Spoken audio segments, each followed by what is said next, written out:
আমরা অপারেশনও করিনি, আমরা থেরাপিও দিইনি। আমরা ডিপিআরসি আধুনিক এমডিটি চিকিৎসা রেখে চিকিৎসা করেছি। আজকে কতদিন? আজকে স্যার 15 দিন। আচ্ছা, এখন কি অবস্থা? আলহামদুলিল্লাহ। আলহামদুলিল্লাহ। ঠিক আছে। বাত সবাই বলে যে এটা আর্থ্রাইটিস, এটা কোনোভাবে রিকভার সম্ভব না।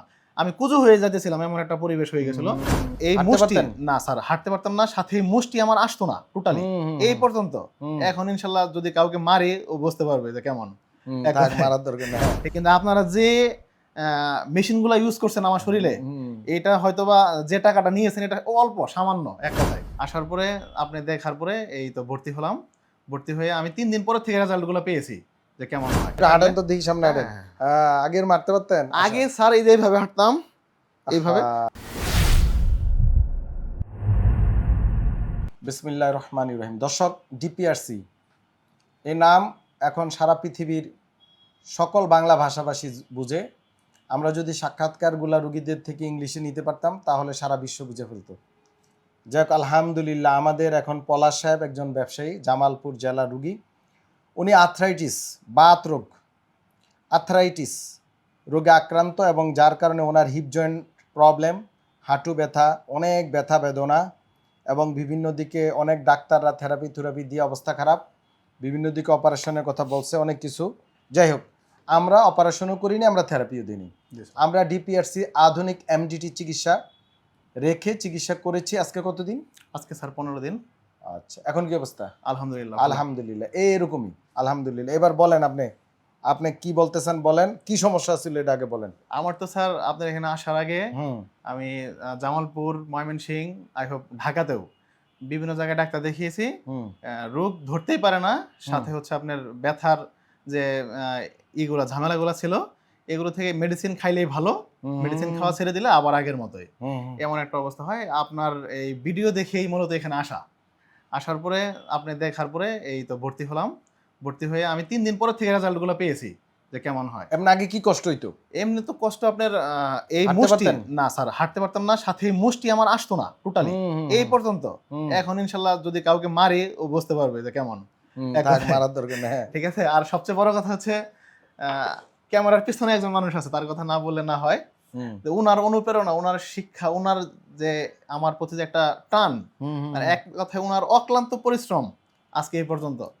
হ্যাঁ, উনি আমাকে সবসময় সাহস জুগিয়েছে। মানে হ্যাঁ করছে, আর কেউ কিছু করে না স্যার, আপনি তো আপনার উসিলা না, হ্যাঁ তো একলা ছিল না, না নার্স ছিল, সবাই ছিল, এমবিবিএস ডাক্তার ছিল, সবাই ছিল, সবাই মিলিত করছে, সবাই মিলিত, মানে হ্যাঁ বেশি সময় দিছে। সে আমার প্রতি একটা অন্যরকম একটা ইয়া ছিল যে সুস্থ হতেই হবে।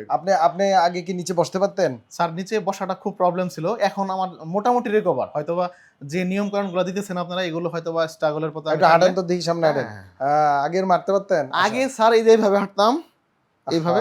আপনার এখানে আসলাম তখন তো আপনি বললেন যে আপনি যদি 2 বছর মেডিসিনও খান, যেটা ইমপ্রুভ হবে না, আমার 7 দিন ভর্তি হলে তার চেয়ে ভালো ইমপ্রুভ হবে ইনশাআল্লাহ। তারপরে স্যার এই পর্যন্ত আসা।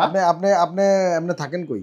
আমি স্যার, আমার বাসা হচ্ছে জামালপুর ডিস্ট্রিক্ট। বর্তমানে ওখানেই থাকেন? হ্যাঁ, ওখানে থাকি, ব্যবসা ওখানেই ব্যবসা। তো দর্শক, এমডিটি চিকিৎসা এটা অনেকেই বুঝে না, অনেকে মনে করে থেরাপি সব জায়গায় এক। থেরাপি কি সব জায়গায় এক? না স্যার, থেরাপি বলতে আমি ভাবতাম যে থেরাপি হয়তো নাড়াচাড়া এটা, কিন্তু আপনারা যে মেশিনগুলো ইউজ করছেন আমার শরীরে, এটা হয়তোবা যে টাকাটা নিয়েছেন এটা অল্প সামান্য, এক কথায়। এটা বলতে চাইছিলাম না, তারপরে বললাম যে এটা খুবই আমার প্রতিদিন পার ডে শরীরে 4 থেকে 5টা 6টা মেশিন পর্যন্ত আমার শরীরে লাগছে, যেটা 20 থেকে 25 মিনিট ছিল। এটা বাইরে নিতে গেলে প্রচুর টাকার একটা ব্যাপার। এটা তো বাইরে দিতেই পারবে না, দিব কই থেকে? এটা তো আমেরিকাও পারবে না, সম্ভব না। জি স্যার। বুঝতে পারছেন? এটা তো রিসার্চ বেস সেন্টার। হ্যাঁ, ডিপিআরসি যে রিসার্চ করি আমরা, রিসার্চ। জি স্যার। তারপরে অ্যাপ্লাই করে আলহামদুলিল্লাহ। আমি শুকরিয়া আল্লাহর কাছে লক্ষ লক্ষ কোটি যে আসলে আপনার মতো মানুষের সংস্পর্শে এসে হয়তো আমি এই পর্যন্ত। আমি একটা সময় আসার আগে ভাবছি যে আমি রিকভার হবই না এখান থেকে, যে বাত সবাই বলে যে এটা আর্থ্রাইটিস, এটা কোনোভাবে রিকভার সম্ভব না। আমি কুজো হয়ে যাইতেছিলাম, এমন একটা পরিবেশ হয়ে গেছিল। তাই এখন মোটামুটি আলহামদুলিল্লাহ আমি যে সুস্থ। সমানে খেল পুকুরে সাঁতার কাটবেন, আর পুকুর বানাবেন, সুইমিং পুল বানাবেন, সাঁতার কাটবেন, ভালো থাকবেন ইনশাআল্লাহ। বুঝাতে পারছি দর্শকরা? পুকুর সব ভরাট যারা করছেন, টাকা পয়সা নিয়ে কবরে যাইতে পারবেন না, কোনো লাভ নেই। সুস্থ থাকতে হইব, টাকা পয়সা দরকার আছে, কিন্তু কবরে যেতে পারবেন না এটা নিয়ে। সো এটা রাখা যাইতে হবে, খরচ করতে হবে, পুকুর করতে হবে, ভালো ভালো বিনোদন কেন্দ্র করতে হবে, যেখানে মানুষ সুস্থ বিনোদন হয়, চলাফেরা করা যায়, সাঁতার কাটা যায়, হাঁটা যায়।